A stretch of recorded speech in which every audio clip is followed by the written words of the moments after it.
2019ஆம் ஆண்டே மதுரையில் எய்ம்ஸ் மருத்துவமனைக்கு அடிக்கல் நாட்டிய நிலையில் இது குறித்து குரல் எழுப்பாமல் கடந்த 5 ஆண்டுகளாக திமுக உறுப்பினர்கள் நாடாளுமன்றத்தில் என்ன செய்தீர்கள் என அதிமுக பொதுச்செயலாளர் எடப்பாடி கே பழனிசாமி கேள்வி எழுப்பியுள்ளார். சென்னை தொகுதியில் அதிமுக வெற்றி வேட்பாளராக போட்டியிடும் டாக்டர் ஜெயவர்தனை ஆதரித்து எம்ஜிஆர் நகர் மார்க்கெட்டில் நடைபெற்ற பிரச்சார கூட்டத்தில் அதிமுக பொதுச் செயலாளர் கலந்து கொண்டு இரட்டை இலை சின்னத்திற்கு வாக்கு சேகரித்தார். அப்போது பேசிய அவர், ரோட் ஷோ என்ற பெயரில் சில கட்சிகள் வெற்று ஊர்வலம் நடத்தி வருவதாகவும், ஆனால் செல்லும் இடமெல்லாம் மக்கள் வெள்ளத்தில் பொதுக்கூட்டமும் ரோட் ஷோவையும் அதிமுக ஒன்றாக நடத்திவிட்டதாகவும் தெரிவித்தார். மேலும் 2019ஆம் ஆண்டில் எய்ம்ஸ் மருத்துவமனைக்கு அடிக்கல் நாட்டிய நிலையில் திமுக உறுப்பினர்கள் கடந்த 5 ஆண்டுகளாக நாடாளுமன்றத்தில் என்ன செய்தீர்கள் என கேள்வி எழுப்பிய கழக பொதுச் செயலாளர், ஒற்றை செங்கலை தூக்கிக் கொண்டு ஊராக சுற்றுவதால் யாருக்கு என்ன பயன் எனவும் கேள்வி எழுப்பினார். 40வது நாடாளுமன்ற தொகுதியினுடைய பிரச்சார கூட்டம் இன்னைக்கு நடக்குது. ஆக 40 நாடாளுமன்ற தொகுதியில் நான் பார்த்துட்டு வந்துட்டேன். போன இடத்துல எல்லாம் மக்கள் வெள்ளம் காட்சி அளித்துக் கொண்டிருக்கிறது. எங்க பார்த்தாலும் கடல் போல் மக்கள் வெள்ளம் காட்சி அளிக்குது. நீங்க பாத்தீங்கன்னா ஒரு பொருளாங்க தூரம் இந்த வீதி பூரா நிரம்பி இருக்குது. எங்க பார்த்தாலும் மக்கள் தலை. நான் வருகின்ற பொழுது கிட்டத்தட்ட 1 கிலோமீட்டர் சாலையில் இருபுறங்களிலும் மக்கள் ஆர்வாரத்தோடு எழுச்சியோடு வரவேற்பு கொடுத்துட்டு இருந்தாங்க.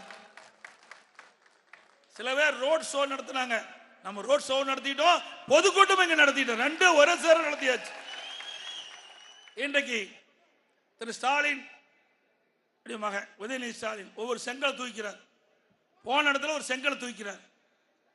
ஒற்றை செங்கல் உதயநிதி அவர்களே, ஒற்றை செங்கல் உதயநிதி ஒரு செங்கல் தூக்கிட்டு 2019ஆம் ஆண்டு அடிக்கல் நாட்டினீங்க, ஏன் இது வரைக்கும் கட்டலைங்கிறார். நான் பலமுறை சொல்லிட்டேன், திரு உதயநிதி ஸ்டாலின் அவர்களே, விஷயம் தெரிஞ்சா பேசு, விஷயம் தெரியலாம் அதிகாரிகள் கேட்டாவது பேசப்பா.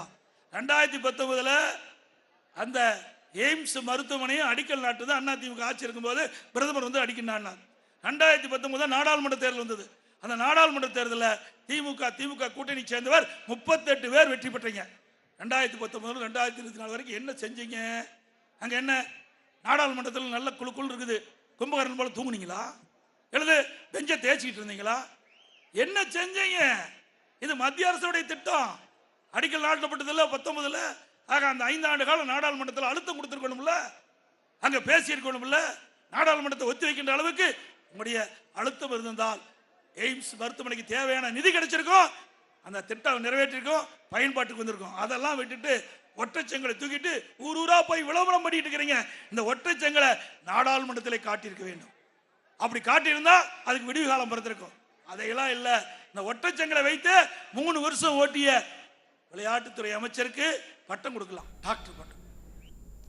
அதிமுக ஆட்சியில் தொடங்கப்பட்ட கால்நடை பூங்கா திட்டத்தை திமுக இதுவரை நடைமுறை கொண்டு வராதது ஏன் என்றும் கேள்வி எழுப்பிய கழக பொதுச் செயலாளர், ஆன்லைன் ரம்மி சூதாட்ட நிறுவனத்திடம் 509 கோடி ரூபாய் தேர்தல் பத்திரம் மூலம் நிதி பெற்று ஆட்சி நடத்தும் ஒரே கட்சி திமுக தான் என விமர்சித்தார்.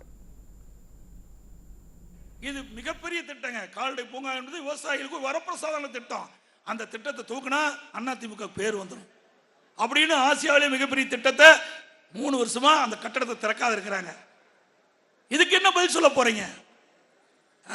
இது மாநில அரசாங்கத்துடைய நிதி, முழுக்க மாநில அரசாங்கத்துடைய நிதி, மாநில மக்களுடைய வரிப்பணத்திலிருந்து கட்டப்பட்ட இந்த கால்நடை பூங்கா திறக்க மனசு இல்லை. இதான் நிறைய பாலத்தை திறக்கிறீங்க, கட்டடத்தை திறக்கிறீங்க, மெடிக்கல் காலேஜ் நான் கட்டணத்தை திறக்கிறீங்க, சட்டக்கல்லூரி திறக்கிறீங்க, எல்லாம் ஸ்டிக்கர் ஒட்டி தானே திறந்துட்டு இருக்கிறீங்க. அப்படி இதுக்கு ஒரு ஸ்டிக்கர் ஒட்டி திறந்துட்டு போக வேண்டியதானே? ஏன் அது கை வலிக்குதா ரிப்பன் கட் பண்றதுக்கு? திரு ஸ்டாலின் அவர்களே, மீண்டும் 24 அமாவாசை தான் இருக்குது, அதிமுக ஆட்சி மலரும். அந்த திட்டத்தை நாங்களே தூக்கி வைப்போம். ஆன்லைன் ரம்மி நிறுவனத்திடமிருந்து சூதாட்ட நிறுவனத்திலிருந்து 509 கோடி தேர்தல் பத்திரம் வாங்கியிருக்கு. எவ்வளவு மோசம்! சூதாட்டத்தை சேரம் கூட விட்டு வைக்கல, சூதாட்டம் நடத்துறவங்க கூட விட்டு வைக்கல, அவர்கிட்ட 509 கோடி வாங்கியிருக்கிறாங்க. எத்தனை பேர் ஆன்லைன் ரம்மி விளையாட்டில் போய் உயிர் வந்திருக்கிறாங்க, எத்தனை பேர் குடும்ப நாசமாக போயிருக்குது. அந்த பணம் தானே இந்த பணம், அவர்கள் கொடுத்த பணம் தாங்க இந்த 509 கோடி. ஆக சூதாட்ட பணத்தை வாங்கிய ஒரே கட்சி திமுக கட்சி தான். இதேபோல் மத்தியில் பாஜக ஆட்சிக்கு வந்ததிலிருந்து பெட்ரோல் டீசல் விலையை உயர்த்திய போதும் திமுக நாடாளுமன்ற உறுப்பினர்கள் என்ன செய்தார்கள் என்று கேள்வி எழுப்பிய கழக பொதுச் செயலாளர், அதிமுக உறுப்பினர்கள் வெற்றி பெற்று நாடாளுமன்றம் சென்றால் பெட்ரோல் டீசல் விலையை குறைக்க முயற்சிப்பார்கள் என தெரிவித்தார். இப்ப 2024 மத்திய அரசாங்கம் 10 ஆண்டு காலம் ஆட்சி செஞ்சிருக்குது. படிப்படியா விலை ஏத்திட்டே போயிட்டாங்க. இப்ப பெட்ரோல் விலை 102 ரூபாய் ஒரு லிட்டர், டீசல் விலை ஒரு லிட்டர் 94 ரூபாய். இன்றைக்கு கச்சா எண்ணெய் இறக்குமதி செய்கின்ற கச்சா எண்ணெய் ஒரு பேரலோட $86. இப்ப குறைக்க வேணும்ல. 2014 இருந்து 2024 10 வருஷத்துல இப்போ கரண்ட்ல $19 குறைஞ்சிருக்குது. அப்ப இந்த பெட்ரோல் டீசல் விலை குறைக்கவே இல்லை. மத்திய அரசு மக்கள் மீது மிகப்பெரிய சுமை சுமத்திருக்குது. எல்லாமே இருசக்கர வாகனம் வச்சிருக்கிறோம், 4 சக்கர வாகனம் வச்சிருக்கிறோம். ஒரு நடுத்தர குடும்பத்திலிருந்து சாதாரண குடும்பம் வரை எல்லாமே இருசக்கர வாகனம் வச்சு பெட்ரோல் அடிக்கிறோம். ஆக இவ்வளவு விலை ஏற்றத்திற்கு காரணம் மத்திய அரசாங்கம். இன்றைக்கு அதை இந்த மத்திய அரசு நம்முடைய நாடாளுமன்ற வெற்றி பெற்று நாடாளுமன்றத்தில் அழுத்தம் கொடுத்து பெட்ரோல் டீசலை குறைப்பதற்கு கடும் முயற்சி எடுப்போம். ஏழைகளுக்காக அதிமுக ஆட்சியில் கொண்டுவரப்பட்ட அம்மா உணவகத்தை திட்டமிட்டு மூடி வருவதாக குற்றம் சாட்டிய அதிமுக பொதுச் செயலாளர் எடப்பாடி கே பழனிசாமி, மீண்டும் அதிமுக ஆட்சிக்கு வந்ததும் அம்மா உணவகங்கள் மட்டுமின்றி அதிமுக ஆட்சியில் கொண்டுவரப்பட்ட அனைத்து திட்டங்களும் மீண்டும் செயல்பாட்டுக்கு வரும் என்று உறுதியளித்தார். அம்மா கொண்டு வந்து அம்மா உணவகத்தை மூடுறதுக்கு பார்க்குறாங்க. அதனுடைய ஆட்கள் எல்லாம் பணியாளெல்லாம் குறைச்சிட்டாங்க, அதை கொடுக்கின்ற பொருள்லாம் குறைச்சிட்டாங்க. அதனால படிப்படியா அம்மா உணவகத்தை மூடுகின்ற ஒரு சூழ்நிலை இன்றைக்கு வந்து கொண்டிருக்கிறது. திரு ஸ்டாலின் அவர்களே, நீங்கள் வேண்டுமென்றே திட்டமிட்டு மக்கள் வயிற்றில் அடிக்கின்றீர்கள், ஏழை மக்கள் வயிற்றிலே அடிக்கின்றீர்கள். ஒருபோதும் மக்கள் மன்னிக்க மாட்டார்கள். வருகின்ற தேர்தலே அதுக்குண்டான பலனை அனுபவித்தே தீர்வீர்கள். இது ஏழைகளுக்காக கொண்டு வந்த திட்டம். அந்த திட்டத்தை நீங்கள் திட்டமிட்டு அதை முடக்க பார்க்கிறீர்கள். அது ஒருபோதும் நடக்காது. மீண்டும் அனைத்து இந்திய அண்ணா திராவிட முன்னேற்ற கழக அரசு மக்கள் துணையோடு மலரும். இந்த திட்டம் வெற்றிகரமாக நடைபெறும். அரசியலுக்கு வந்து 5 ஆண்டுகள் கூட ஆகாத ஒருவர் அதிமுகவின் வரலாறு தெரியாமல் விரக்தியில் பேசி வருகிறார் என அதிமுக பொதுச் செயலாளர் எடப்பாடி கே பழனிசாமி தெரிவித்துள்ளார். அதிமுக தலைமையிலான கூட்டணியில் மத்திய சென்னை தொகுதியில் போட்டியிடும் தேமுதிக வெற்றி வேட்பாளர் பார்த்தசாரதியை ஆதரித்து கழக பொதுச் செயலாளர் புரசைவாக்கம் பொதுக்கூட்டத்தில் தேர்தல் பிரச்சாரம் மேற்கொண்டார். இந்த தேர்தல் பணநாயகத்திற்கும் ஜனநாயகத்திற்கும் இடையே நடைபெறும் தேர்தல் என்றும், மத்திய சென்னை தொகுதியின் தற்போதைய எம்பி தொகுதி நிதியை 70% கூட செலவு செய்யவில்லை எனவும் தெரிவித்தார். தனது குடும்ப சொத்துக்களை பாதுகாக்கவே இந்த தேர்தலில் திமுக வேட்பாளர் மீண்டும் போட்டியிடுகிறார் என்றார். விடியா அரசின் நிர்வாக கோளாறால் மழையின் போது சென்னை மாநகர மக்கள் அவதியுற்றனர் எனவும் கூறினார். மிக் ஜாம் புயலின் போது விடியா திமுக அரசால் மக்களுக்கு எந்த நன்மையும் கிடைக்கவில்லை என்றும் பொதுச் செயலாளர் குற்றம் சாட்டினார். இங்கே போட்டியிடுகின்ற திராவிட முன்னேற்ற கழக வேட்பாளர் நாடாளுமன்ற உறுப்பினராக இருக்கிறார். இந்த நாடாளுமன்ற உறுப்பினர் அவருடைய நாடாளுமன்ற மேம்பாட்டு நிதியில கிட்டத்தட்ட 75% நிதியை செலவே செய்யல. அப்படின்னா இவர் எப்படி செயல்பட்டு என்பதை எண்ணி பாருங்க. இவர் எப்படி மக்களுக்கு சேவை செய்வார்? இந்த நாடாளுமன்ற உறுப்பினருக்கு ஒதுக்கப்பட்ட நிதியை மக்களுக்கு என்னென்ன திட்டங்கள் வேண்டும் என்று கேட்டு செயல்படுத்தியிருந்தார் நல்ல நாடாளுமன்ற மக்களையே பார்ப்பது கிடையாது. தேர்தல் வந்ததால மக்களை பார்க்கிறாங்க, மறுபடியும் அடுத்த தேர்தல் வந்ததால மக்களை பார்க்கிறாங்க. அப்படி எப்படி மக்களுடைய குறைகளை கேட்க முடியும், அந்த குறைகளை தெரிஞ்சுக்க முடியும்? அதனால தான் அவருடைய நாடாளுமன்ற தொகுதி மேம்பாட்டு நிதியை முக்காவாசி செலவு செய்யல. இப்படிப்பட்ட நாடாளுமன்ற தேர்ந்தெடுத்து இந்த மத்திய சென்னையில் எப்படி நன்மை கிடைக்கும் என்பதை நீங்கள் எண்ணி பார்க்க வேண்டும். அதோட நீங்க பார்த்தீங்கன்னா அண்மையில் மழை பெஞ்சது. இந்த மழை பெய்கின்ற பொழுது மிக்ஜாம் புயல் வந்தது. புயல் வந்தது, காத்தடிக்கல, சென்னை மாநகரம் தப்பிச்சுக்கிட்டு.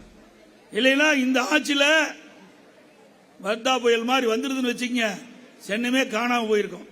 அந்த அளவுக்கு மக்கள் துன்பப்பட்டிருப்பாங்க. ஏதோ மழையோட போயிட்டது. அந்த ஒரு நாள் மழைக்கு இன்றைய முதலமைச்சர் புலம்புன்னு புலம்பிட்டார். ஓட்டு போட்டு தேர்ந்தெடுத்தவர்கள் இவரை முதலமைச்சர் ஆக்கியிருக்கிறாங்க. இவர் மற்றவர்கள் மீது பழி சுமத்தி இவர் தப்பிக்க பார்க்கிறார். ஓட்டு போட்ட மக்களுக்கு, இந்த மாநகர மக்களுக்கு துன்பம் வருகின்ற பொழுது நேசக்கரம் நீட்டி அவர்களுக்கு என்னென்ன அடிப்படை வசதி என்பதை செய்து கொடுத்திருந்தா ஒரு சிறந்த ஆட்சி, சிறந்த முதலமைச்சர். விடியா திமுக அரசின் 3 ஆண்டுகால ஆட்சியில் மக்கள் துன்பப்பட்டதுதான் மிச்சம் என்று கூறிய பொதுச் செயலாளர், விடியா திமுக ஆட்சியில் அனைத்து துறைகளிலும் ஊழல் லஞ்சம் கொடுத்தால் மட்டுமே வேலை நடக்கிறது என்று தெரிவித்தார். தேர்தலின் போது வாக்குறுதியை அளித்துவிட்டு தமிழக மக்களுக்கும் அரசு ஊழியர்களுக்கும் நாமம் போட்ட கட்சிதான் திமுக என சாடினார். திராவிட முன்னேற்ற கழகம் ஆட்சிக்கு வந்தா பழைய ஓய்வு திட்டத்தை நிறைவேற்றப்படும் என்று ஒரு வாக்குறுதி கொடுத்தார். அவர்களும் எதிர்பார்த்தாங்க. 1 வருஷம் பார்த்தாங்க, 2 வருஷம் பார்த்தாங்க, முடியல. உடனே போராட்டத்தை ஆரம்பிச்சாங்க. அதற்கு விடிவு காலம் பிறக்கல. ஜாக்டோஜி அமைப்பு போராட்டம் நடத்தினாங்க, ஒன்றும் நடக்கல. ஆக பொய் பேசி அந்த அரசு ஊழியர்களுடைய குடும்பத்தை ஓட்டு, அவர்கள் ஓட்டு, குடும்பத்தை சார்ந்தவர்கள் வாக்குகளை பெற்று ஆட்சிக்கு வந்தவர் தான் திரு ஸ்டாலின். கடந்த 2021 சட்டமன்ற பொதுத் தேர்தல் போது நமக்கும் அவர்களுக்கு வெறும் 3% வாக்கு வித்தியாசம் தான். அந்த 3% வாக்கு வித்தியாசம் இந்த 520 அறிவிப்புகளை வெளியிட்டு அதன் மூலமாக திரு ஸ்டாலின் ஆட்சிக்கு வந்திருக்கிறார். அத்தனையும் பொய் அறிவிப்புகள், வெற்று அறிவிப்புகள். ஆட்சிக்கு வந்த பிறகு அரசு ஊழியர்கள் இன்றைக்கு போராடி கொண்டிருக்கிறாங்க. நீங்க தான் 2021 சட்டமன்ற பொதுத் தேர்தல் போது திராவிட முன்னேற்ற கழகம் ஆட்சிக்கு வந்தவுடன் அரசு ஊழியர்களுக்கு பழைய ஓய்வு திட்டம் நிறைவேற்றப்படும் என்ற வாக்குறுதி கொடுத்தீர்கள், இதுவரைக்கும் நிறைவேற்றல அப்படின்னு பல முறை பேச்சுவார்த்தை நடத்தினாங்க. தோல்வி ஆயிட்டது. போராட்டம் நடத்தினாங்க, அதிலும் வெற்றி பெற முடியல. அவர்களுக்கும் நாமம் போட்ட கட்சி தான் திமுக கட்சி, திமுக அரசாங்கம். விடியா ஆட்சியில் கட்டுமான பொருட்களின் விலை பல மடங்கு உயர்ந்திருப்பதால் கனவில்தான் வீடு கட்ட முடியும் நிலை ஏற்பட்டுள்ளது. திமுகவின் கூட்டணி கட்சிகள் மக்கள் பிரச்சனைகள் பற்றி கவலைப்படாமல் திமுகவுக்கு ஜால்ரா அடைக்கின்றன என்று கழக பொதுச் செயலாளர் தெரிவித்தார். திராவிட முன்னேற்ற கழகம் ஆட்சிக்கு வருவதற்கு முன்பு ஒரு பேச்சு, ஆட்சிக்கு வந்த பிறகு ஒரு பேச்சு. இரட்டை வேடம் போடுகிற ஒரே கட்சி தமிழகத்தில் திராவிட முன்னேற்ற கழக கட்சி தான். அப்புறம் கூட்டணி கட்சி எல்லாமே திமுக இணைஞ்சிட்டாங்க. எல்லாம் ஜால்ரா தான் போட்டுட்டு இருக்காங்க. விலைவாசி பத்தியும் கவலைப்படல, வேலையில திண்டாட்டத்தை பத்தியும் கவலை இல்லை, அரசூழில் போராட்டத்தை பத்தியும் கவலை இல்லை. அது கம்யூனிஸ்ட் கட்சியாக இருந்தாலும் சரி, விடுதலை சிறுத்தை கட்சியாக இருந்தாலும் சரி, காங்கிரஸ் கட்சியாக இருந்தாலும் சரி, அவர்கள் எல்லாம் சீட்டை வாங்கணும், எப்படியாவது வெற்றி பெறணும் அப்படிங்கிற ஒரு நிலையில தான் இருக்காங்களே ஒழிய மக்கள் பிரச்சனையை அவர்கள் சிந்திப்பது கிடையாது. அவர்கள் வெற்றி பெற போவது கிடையாது. ஏன்னா மக்கள் நிராகரிச்சுட்டாங்க. என்றைக்கு திமுக கூட்டணி அங்க வச்சு திமுக செய்கின்ற தவறுக்கு இந்த கூட்டணி எல்லாம் துணை போச்சோ அப்பொழுதோ அவருடைய வேட்பாளர்களும் இந்த தேர்தலில் டெபாசிட் இழப்பார் என்பதை தெரிவிச்சுக்கிறார். அரசியலுக்கு வந்து 5 ஆண்டுகள் கூட ஆகாத ஒருவர் அதிமுகவை ஒழிப்பேன் என கூறி வருகிறார் என்று விமர்சித்தார். அதிமுகவை யார் அழைக்க நினைத்தாலும் உடைக்க நினைத்தாலும் அவர்கள்தான் அழிந்து போவார்கள் என்றும் கழக பொதுச் செயலாளர் தெரிவித்தார். இன்னொருத்தர் பேசிட்டே இருக்காரு.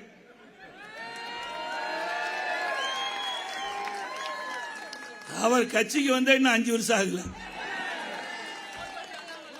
அப்படிதான் கருதுறேன். அப்படி 5 வருஷம் நிரம்பாத ஒரு குழந்தை மாதிரி இருக்கிறவரு அண்ணா திமுக பத்தி பேசுறாரு. 2024 கட்சி காணாத போயிருமா, நீ கண்டுபிடிச்சு கொடு, போலீஸ் தானே. தம்பி, உன்னை போல எத்தனை பேர்த்த இந்த கட்சி பார்த்திருக்குது, 1 2 எத்தனையோ எதிர்ப்புகள். பொன்மனச்செம்மல் புரட்சி தலைவர் அவர்கள் அண்ணா திமுகவை தோற்றுவிக்கின்ற பொழுது கடுமையான எதிர்ப்பை சந்தித்து தான் மக்கள் துணையோடு அதை முறியடித்து அண்ணா திமுக தோற்றுவித்தார்.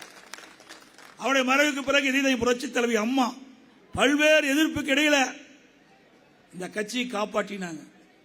ஆக இருவரும் தலைவருடைய அருளாசியோடு உங்களுடைய ஆதரவோடு மேடையில் இருக்கின்ற நிர்வாகிகள் ஆதரவோடு இன்றைக்கு கட்சி முழுமையாக காப்பாற்றப்பட்டிருக்கிறது. அது தெரியாம, வரலாறு தெரியாம ஏதோ பேசிட்டு இருக்காரு. அவள் கண்ட கனவு வேற, நடக்கிறது வேற. அதனால புலம்பிக்கிட்டு இருக்கிறாங்க. வேற ஒன்றும் இல்லை, விரத்தின் விளிம்பிக்கு போயிட்டார். அதனால இப்படிப்பட்ட பேச்செல்லாம் வருது. ஆகவே தம்பி கொஞ்சம் பொறுமையா பேசு. அண்ணா திமுக ஒரு மாதிரியான கட்சின்னு ஏற்கனவே சொல்லிட்டேன். அண்ணா திமுகவில் 2,06,00,000 உறுப்பினர் இருக்கிறாங்க. ஒருத்தர் 2 இல்ல, உங்க மாதிரி விரல் விட்டு எண்ணுகின்ற தொண்டர்கள் இருந்த கட்சி அல்ல. கோடிக்கணக்கான தொண்டர் இருக்கின்ற கட்சி அண்ணா திமுக கட்சி. ஆகவே எதை பேச வேணுமோ அதை பேசுங்க. ஏன்னா உங்க கட்சி மோசமா இருந்தா எங்க கட்சி ஐயா பழிச்சு பேசுற? எங்களுக்கு உங்களுக்கு என்ன சம்மதம் இருக்குது? நாங்கள் தான் வெளியில் வந்துட்டோமே. உங்களுடைய நடவடிக்கைகளை நாங்கள் பார்த்துட்டு தான் நாங்கள்லாம் வெளியே வந்திருக்கிறோம். அதிமுக என்பது தனி தத்துவம், தனி அதிமுகவுக்கு என்று தனி பலம் இருக்குது. ஆக குறைச்சி மதிப்பிடாதீங்க. அதிமுகவை யார் வீழ்த்த வேண்டும் என்று எண்ணுகிறார்களோ அவர்தான் வீழ்ந்து போவார்கள். அதிமுகவை யார் அழிக்க நினைக்கின்றார்களோ அவர்தான் அழிந்து போவார்கள். இப்ப கண்கூட பார்த்துட்டு தான் இருக்கிறோம். தெரியுமில்ல, எதை தூக்கிட்டு திரிகிறான்னு தெரியுமில்ல. ஓ, இது தொண்டன் இருந்த கட்சி. நான் இந்த இடத்துல பொதுச் செயலாளராக பேசல, தொண்டனாக இருந்து நான் பேசிக்கொண்டிருக்கின்றேன். அதிமுகவில் எனக்கு பின்னால யார் வேணாலும் வருவாங்க. அம்மா அழகா சொன்னாங்களே சட்டமன்றத்தில், எனக்கு பின்னாலும் 100 ஆண்டு காலம் அதிமுக தொடர் சொன்னாங்க. அதே போல இப்ப நான் வந்திருக்கிறேன். பிறகு எனக்கு பின்னால மேடைகளுக்கு யாராவது வருவாங்க, இல்லது இங்க யாராவது அமர்ந்திருக்க, நீங்க யாராவது வரலாம். இது ஜனநாயக கட்சி. அதே இந்த கட்சியில் உழைக்கின்றவர்களுக்கு, இந்த கட்சிக்கு விசுவாசமா இருக்கின்றவர்கள் எந்த தொண்டனும் உயர்ந்த பதவிக்கு வர முடியும் என்ற கட்சி அதிமுக கட்சி. வேற எந்த கட்சியிலும் கிடையாது. உங்க கட்சி மாதிரி டெல்லியிலிருந்து அப்பாயின்மெண்ட் பண்ற கட்சி எல்லாம் அதிமுக கட்சி. ஏன்னா அரசூழில் அப்பப்ப இடமாற்றம் செய்வாங்க, அப்பாயின்மெண்ட் சரியில்லைன்னா அப்பாயின்மெண்ட் ரத்து பண்ணுவாங்க. அப்படிப்பட்ட கட்சியில நீ இருக்கிற, உன் அப்பாயின்மெண்ட் பண்ணியிருக்கிறாங்க, நீ ஜூன் 4க்கு பிறகு இருப்பியா இல்லையா என்பது பிறகு பார்த்துக்கலாம்.